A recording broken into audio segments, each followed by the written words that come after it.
Good evening everyone. आज जो हम लोग पढ़ने जा रहे हैं वो नेक्स्ट हमारा वर्ब का ही पोर्शन है जो हमारे सेंटेंस फॉर्मेशन में हेल्प करेगा।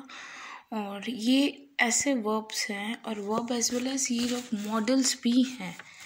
ये मॉडल्स इस तरीके के मॉडल्स हैं कि इनका यूज़ हम लोग डे टू डे लाइफ में करते भी हैं और हर एक सेंटेंस में या जिस कोई भी कंडीशन हो यहाँ पर ये दो टाइप के मॉडल्स हैं, इनका यूज़ होता ही होता है। सो आज हम लोग किस मॉडल और वर्ब के बारे में बात करने जा रहे हैं। Today we are talking about the dare and need. ये दो टाइप्स के वर्ब हैं जहाँ हम लोग डेयर और नीड का यूज़ कहाँ कहाँ करेंगे, किस किस केस में करेंगे और किस जगह हम लोग नहीं करेंगे, उसके बारे में आज हम लोग डिस्कस करने जा रहे हैं। सो फर्स्ट ऑफ ऑल मैं आप लोगों को वन बाय वन बताऊंगी कि नीड का यूज़ किस जगह पे होगा और डेयर का यूज़ किस जगह पे होगा। So first of all we need to understand the meaning of that one. सबसे पहले हम लोग नीड और डेयर का मीनिंग समझेंगे कि उन दोनों वर्ब या मॉडल्स का मीनिंग क्या होता है। First the model that is need. So need कहाँ यूज़ होता है और इसका मीनिंग क्या हो गया। सो नीड का मीनिंग हो गया कि किसी चीज़ की ज़रूरत है या फिर हम लोग किसी चीज़ की हमें बहुत ही ज़्यादा ज़रूरत है, उस जगह पर हम लोग नीड और डेयर का यूज़ करें। और दूसरा हमारे पास है डेयर। डेयर का मीनिंग हो गया कि किसी की हिम्मत हो, वो पॉजिटिव सेंस में हो या नेगेटिव सेंस। सो हिंदी में इसका मीनिंग होगा कि किसका साहस करना, किसी की हिम्मत करना कि कोई भी वर्क करने पर। फॉर एग्ज़ाम्पल हम लोग ये सेंटेंस यूज़ करते हैं कि how dare you to take my pen, कि आपकी हिम्मत कैसी हुई कि बिना हमारी परमिशन के आपने हमारा पेन यूज़ किया। सो इस जगह हम लोग डेयर का यूज़ करेंगे। और नीड की जहाँ हम लोग को ज़रूरत है वहाँ पर हम लोग नीड का यूज़ करेंगे। और ये दोनों नीड और डेयर दोनों main verb as well as modal दोनों के रूप में यूज़ करते हैं। ये ज़रूरी नहीं है कि नीड का हमने मेन वर्ब में यूज़ किया तो हम लोग मॉडल में यूज़ नहीं करेंगे, या फिर डेयर का हमने मॉडल में यूज़ किया तो नीड में यूज़ नहीं मीन्स कि मेन वर्ब में यूज़ नहीं करेंगे। सो ये दोनों ऐसे स्पेशल केस हैं जो दोनों को हम लोग डेयर और जो नीड है दोनों को modals as well as main verb के रूप में इन दोनों का यूज़ कर सकते हैं। और इन दोनों के लिए 3 स्पेशल केसेस हैं कि किस जगह पर किस कंडीशन के अकॉर्डिंग क्या यूज़ करेंगे हम लोग। जैसे कि हम लोग नीड और डेयर का यूज़ एज अ मॉडल के रूप में कर रहे हैं। सो मॉडल के रूप में कर रहे हैं, दैट मीन्स हम उस सेंटेंस में या एट लास्ट वो सेंटेंस का मीनिंग पॉजिटिव केस में ही होगा।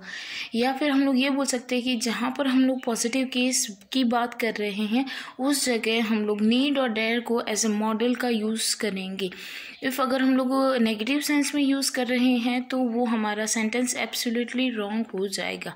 For example as an positive sense में कर रहे हैं, सो इस तरीके से हम लोग सेंटेंस बोल सकते हैं कि he needs my help.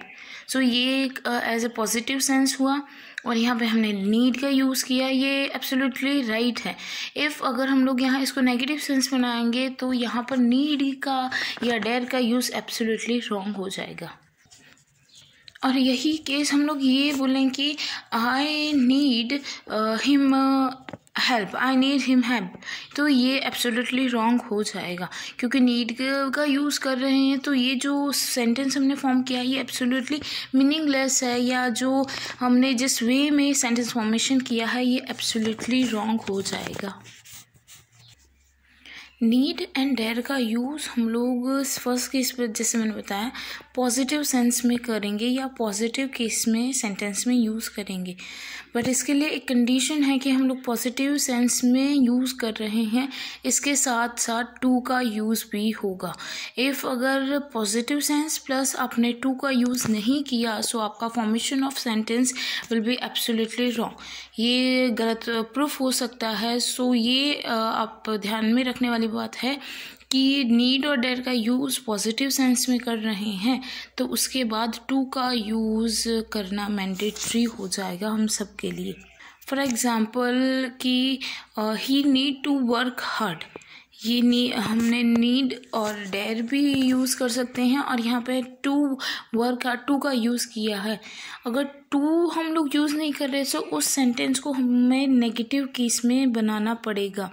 For example I will not help him, so यहाँ पे नेगेटिव सेंस हो गया। सो अगर टू का यूज़ हो रहा है तो वो इट्स ओके, बट टू का यूज़ नहीं होगा तो वो जो सेंटेंस फॉर्मेशन है वो आपका गलत प्रूफ हो जाएगा। और लास्ट कंडीशन जहाँ की नीड और डेयर का यूज़ करेंगे हम लोग, नीड और डेयर को हम लोग इफ़ नेगेटिव सेंस में, या फिर हम लोग ये बोल सकते हैं कि अगर नीड और डेयर का हम यूज़ कर रहे हैं और हेल्पिंग वर्ब के साथ, need and dare plus helping verb, तो यहाँ नीड एंड डेयर के साथ हेल्पिंग वर्ब का यूज़ हुआ है तो यहाँ पर नीड एंड डेयर का आप यूज़ गलत कर रहे हो। यहाँ पर नीड और डेयर प्लस हेल्पिंग वर्ब ये फॉर्मेशन एब्सोल्युटली रॉन्ग हो जाएगा और आपने जो सेंटेंस पॉजिटिव वे में बनाया है वो एब्सोल्युटली गलत हो जाएगा आपका। एंड नेगेटिव सेंटेंस बनाया है हेल्पिंग वर्ब के साथ तो नीड और डेयर का यूज़ होना उस जगह एकदम गलत हो जाएगा।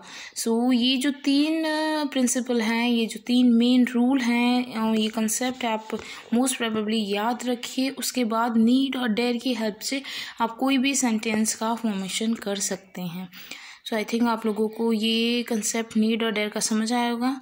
सो hope you guys you like this video और day to day life daily use कीजिए।